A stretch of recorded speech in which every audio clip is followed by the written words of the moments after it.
পরিস্থিতি তৈরি হয় ঠিক যখন ব্যারিকেড ভেঙে ঢোকার চেষ্টা করেন আশা কর্মীরা। ব্যারিকেডের একটা অংশ তারা যখন ভেঙে ঢোকার চেষ্টা করেন, দেখছেন সেই ছবি আরো একবার রেখেছি আপনাদের সামনে। ধর্মতলা থেকে সল্টলেক আশা কর্মীদের বিক্ষোভে একেবারে উত্তপ্ত পরিস্থিতি।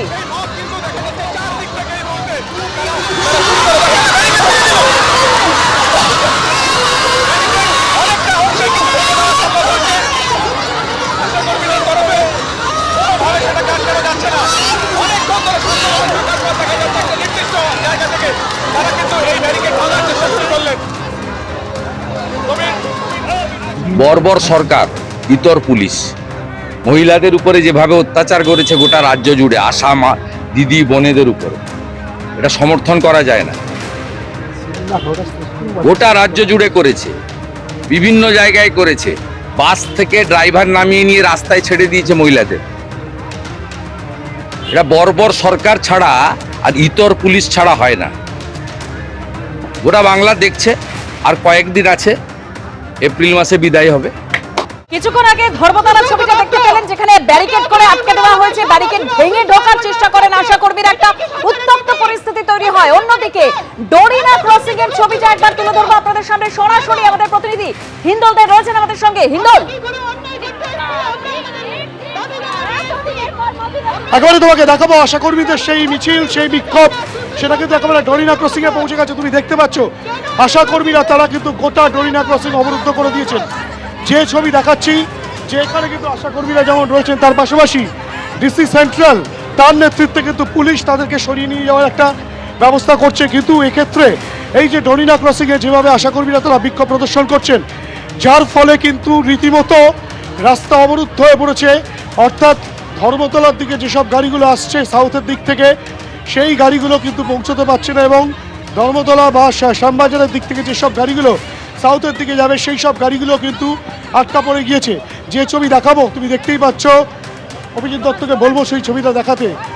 একাধিক আশাকর্মী তারা কিন্তু রীতিমতো রাস্তা অবরোধ করেছেন, মিছিল করছেন, বিক্ষোভ দেখাচ্ছেন, এবং তারা যেটা বলছেন, আপনারা যাচ্ছেন কোথায়? আমাদেরকে পুলিশ কোথায় নিয়ে যাচ্ছে আমরা জানি না, তবে এই রাস্তা আমরা এখন ছাড়বো না। আমরা খবর পেয়েছি আমাদের রাজ্য সম্পাদিকাকে শিয়ালদায় প্রথমে আটকানো হয়েছিল, তারপরে এখনো তাকে স্বাস্থ্য ভবনে পৌঁছাতে দেওয়া হয়নি। পুলিশ আটকে রেখেছে যতক্ষণ না তাকে ছাড়া হয়, এবং দফায় দফায় সারা রাজ্যব্যাপী যেখানে যেখানে সমস্ত আশাকর্মীদের আটকানো হয়েছে, সমস্ত আশাকর্মীদের ছাড়তে হবে। আমাদের কর্মবিরতিতে মূল যে দাবি, সেই দাবি মানতে হবে, তারপর আমরা এই রাজপথ ছাড়বো। রাজপথে থাকবে, আমরা আজ রাজপথ থাকবো। রাজপথ দখল করে থাকবেন আশাকর্মীরা, তেমনটাই কিন্তু তারা বলছেন।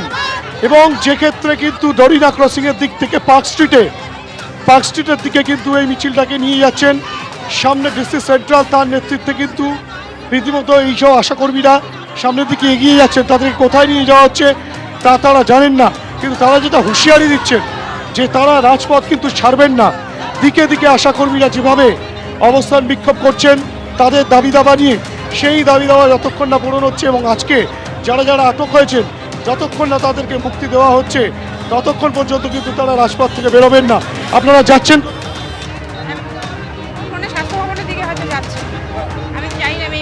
রাস্তায় বসে না, রাস্তায় বসে থাকবেন, তেমনটাই কিন্তু আশাকর্মীরা বলছেন। আরও একবার বলবো ছবিটা দেখাতে। তুমি দেখতে পাচ্ছ ধর্মতলা ডরিনা ক্রসিং, অত্যন্ত গুরুত্বপূর্ণ যে ক্রসিং থেকে কিন্তু যানবাহন চলাচলে ডাইভারশন করা হচ্ছে ট্রাফিকের তরফ থেকে, যেখান থেকে কিন্তু প্রচুর গাড়ি যেগুলো সাউথ কলকাতা থেকে নর্থ কলকাতার দিকে যায়, পূর্ব কলকাতার থেকে পশ্চিম কলকাতার দিকে আসে, এবং যে মূল মোড়, সেই মোড় কিন্তু সম্পূর্ণ অবরুদ্ধ, পুলিশে ভরে ফেলা হয়েছে। কিন্তু তারপরেও আশাকর্মীরা তারা যেটা বলছেন, তারা কিন্তু রাজপথ ছাড়বেন না।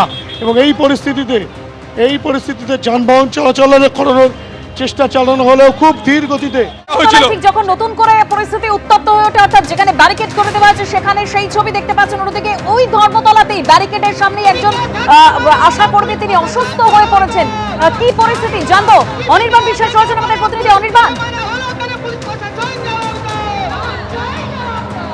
দেখো একদমই, তুমি দেখতেই পাচ্ছ যে নিউ মার্কেট থানার সামনে, সেখানে কিন্তু একজন আশাকর্মী তিনি কিন্তু হঠাৎই অসুস্থ হয়ে পড়েছেন। এই মুহূর্তে তার প্রাথমিক সেবা শুশ্রূষা করবার চেষ্টা চালাচ্ছেন কিন্তু অন্যান্য আশাকর্মীরা। তুমি জানো যে আজকে কিন্তু শিয়ালদা থেকে ধর্মতলার উদ্দেশ্যে আশাকর্মীদের একটি বিরাট মিছিল, সেই মিছিল কিন্তু রওনা দিয়েছিল এবং সেই মিছিল কিন্তু নিউ মার্কেটের একেবারে কিন্তু কর্পোরেশনের সামনে আটকে দেওয়া হয় পুলিশের তরফে এবং তারপরে আমরা দেখি যে তারা অবস্থান বিক্ষোভে বসে পড়েন। কার্যত গোটা এসএন ব্যানার্জি রোডে যান চলাচলের মধ্যে স্তব্ধ হয়ে রয়েছে।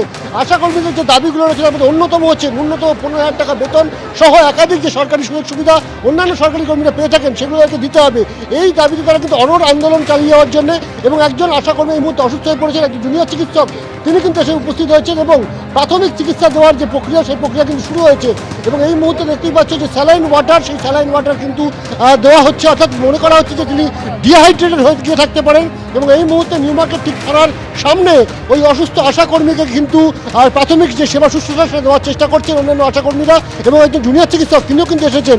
স্বাভাবিকভাবে যতক্ষণ পর্যন্ত সরকারের তরফে এই আশাকর্মীদের যে দাবি দেওয়া বা তাদের যে দাবিগুলি রয়েছে সে দাবি মেনে নেওয়া হচ্ছে ততক্ষণ পর্যন্ত কিন্তু তারা এই রাজপথ ছাড়বেন না, এমনটা কিন্তু হুঁশিয়ারি দিয়েছেন।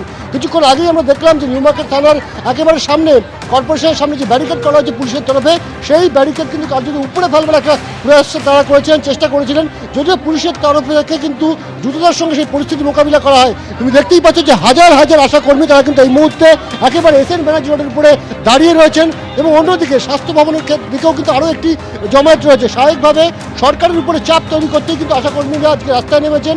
তাদের যেটা বক্তব্য 15,000 টাকা ন্যূনতম বেতন দরকার এবং মৃত্যুকালীন এককালীন যে সরকারি সুবিধা সেটা তাদেরকে দিতে হবে, স্বাস্থ্য বিমার অন্তর্ভুক্ত তাদেরকে করতে হবে, এরকমই একগুচ্ছ দাবি দেওয়া নিয়ে তারা রাস্তায় নেমেছেন।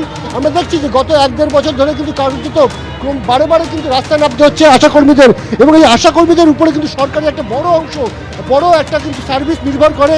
মিড ডে মিল থেকে শুরু করে একেবারে বাড়ি বাড়ি গিয়ে পোলিও খাওয়ানো, বিরাট একটা কাজ এই আশাকর্মীরা দায়িত্ব নিয়ে করেন।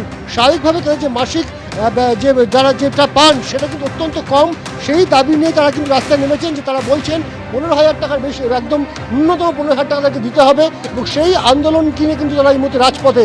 ফলত এটা মনে করা হচ্ছে যে সরকারের তরফ থেকে যতক্ষণ না আলোচনার কোনো প্রস্তাব তাদের কাছে এসে পৌঁছচ্ছে ততক্ষণ কিন্তু তারা রাজপথ ছাড়বেন বলে কিন্তু অনড় রয়েছেন এবং এই মুহূর্তে তুমি দেখতেই পাচ্ছ যে আশাকর্মী একজন অসুস্থ হয়ে রয়েছেন এবং রাস্তার উপরে তাকে আমরা দেখতে পাচ্ছেন বিক্ষোভ চলাকালীন একজন আশাকর্মী তিনি অসুস্থ হয়ে পড়েছেন। এবিপি আনন্দ এগিয়ে থাকে, এগিয়ে রাখে।